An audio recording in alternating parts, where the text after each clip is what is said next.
what is sex? And not sex in the reproductive sense. Rather, I'm talking about the broad conception of sex that comes from the idea that sperm provides the sex-determining chromosome, or the version of chromosome 23 that is either X or Y.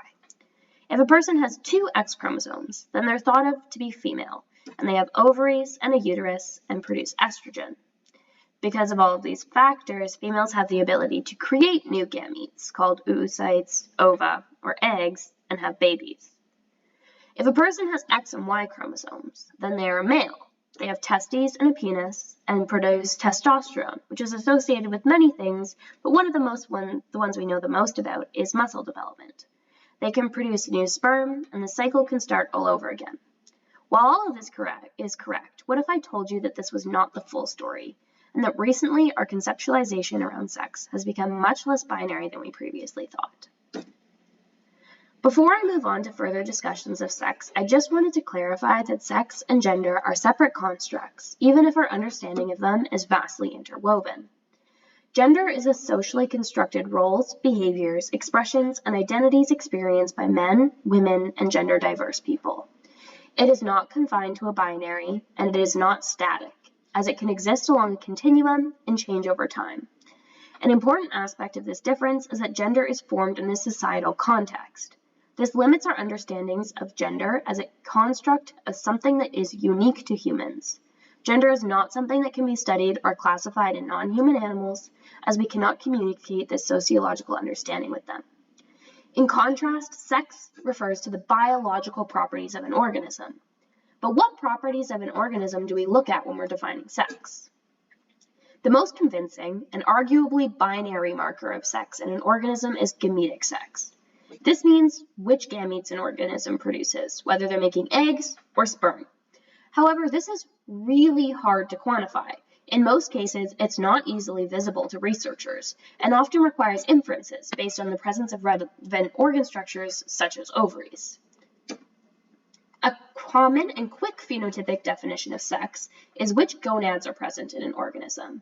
So whether they have testes and a penis, or ovaries and a uterus.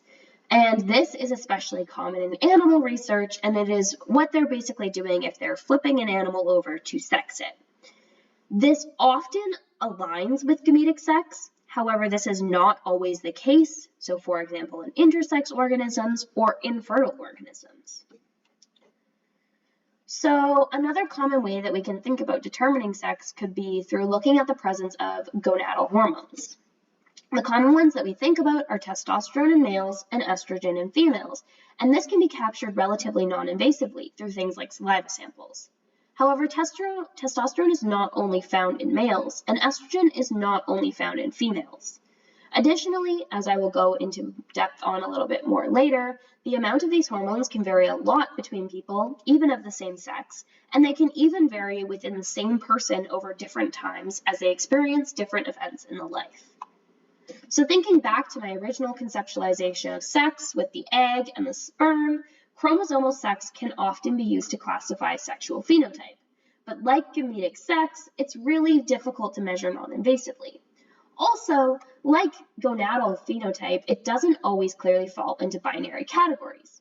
For example, events during sexual reproduction or development can lead to intersex phenotypes, like Turner syndrome, where people only have one X chromosome, and no other sex-determining chromosome, or Klinefelter syndrome, where people have an XXY genotype, or two X chromosomes and a Y chromosome. And finally, we can look at behavioral sex, which mostly only applies in animals and refers to whether there are male-type or female-type behaviors, and most of these are related to mating success. Examples of this are male-male competition in order to win a choosy female mate, or you can see things like songbirds singing specific breeding songs in order to attract a mate and defend their territory from other males. However, the sources of these behaviors is not purely biological, as they are also influenced by social settings and hierarchies.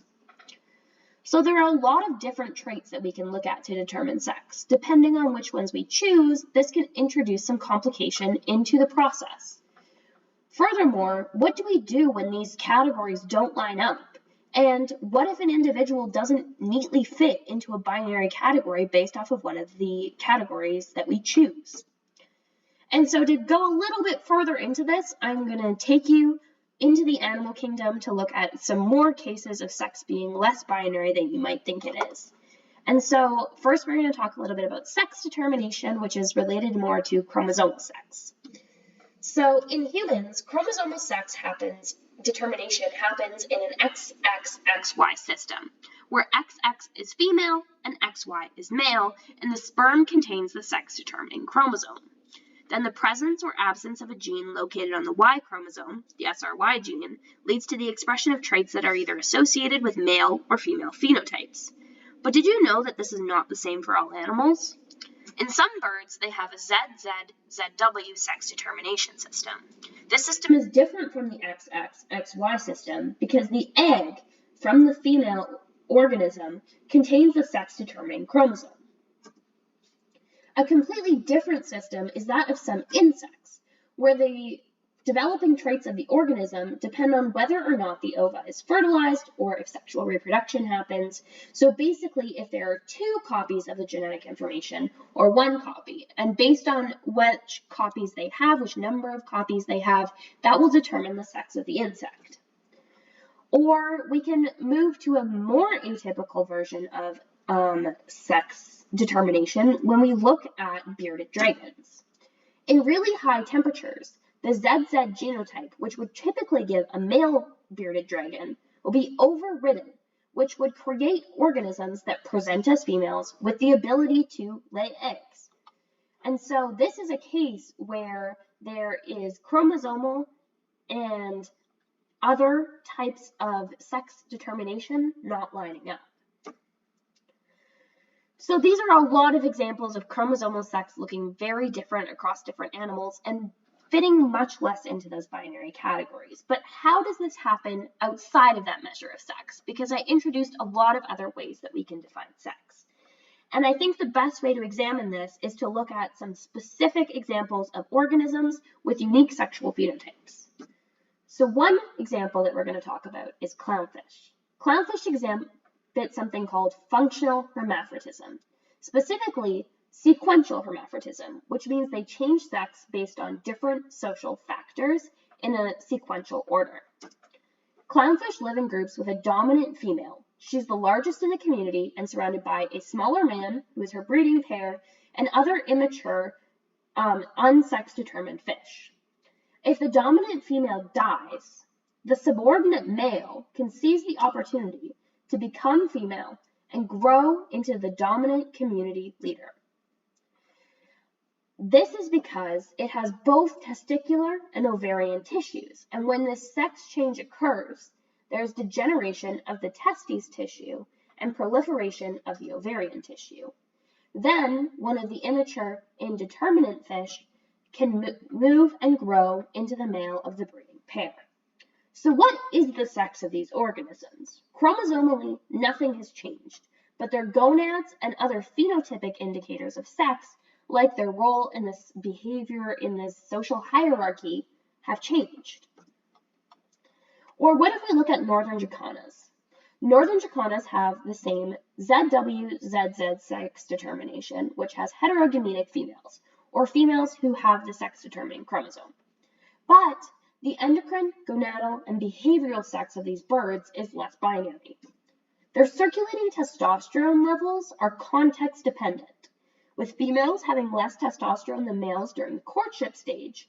But these differences disappear when males are parenting the offspring, when they have the same amount of testosterone. Additionally, the gonadal size of these males fluctuates, and they're larger during courtship than they are during times of parental care. Also, you may have noticed that the birds are the dads who are taking care of the young in the jacanas. And this is abnormal for birds, like many other species of the animal kingdom. And so this is an example of behavioral sex role reversal. So like clownfish, for these birds, sexual phenotype is dynamic and context dependent. So now that we have a broad conceptualization of how diverse sexual phenotype can be in animals, let's dive a little deeper into a commonly talked about component of sex in humans: hormones. Gonadal hormones, or more colloquially called sex hormones, are hormones that are released from the gonads, either the testes or the ovaries. However, some of them can also be released and synthesized in smaller amounts from other places in the body, such as the adrenal cortex. The three gonadal hormones are estradiol, progesterone, and testosterone. While you may have heard that testosterone is the male sex hormone and estradiol and progesterone are the female sex hormones, this is an oversimplification, as both hormones are present in both sexes, just in differing amounts. Let's take a brief biochemical detour to understand just how related these hormones are. Gonadal hormones are all steroid hormones. All of these steroid hormones go through a chemical pathway that involves many intermediate steps, but starts with the molecule cholesterol. Looking at the pathway of estrogen synthesis, you can see something interesting. And this might be that the precursor of estradiol might look a little familiar to you, and that's because it's testosterone.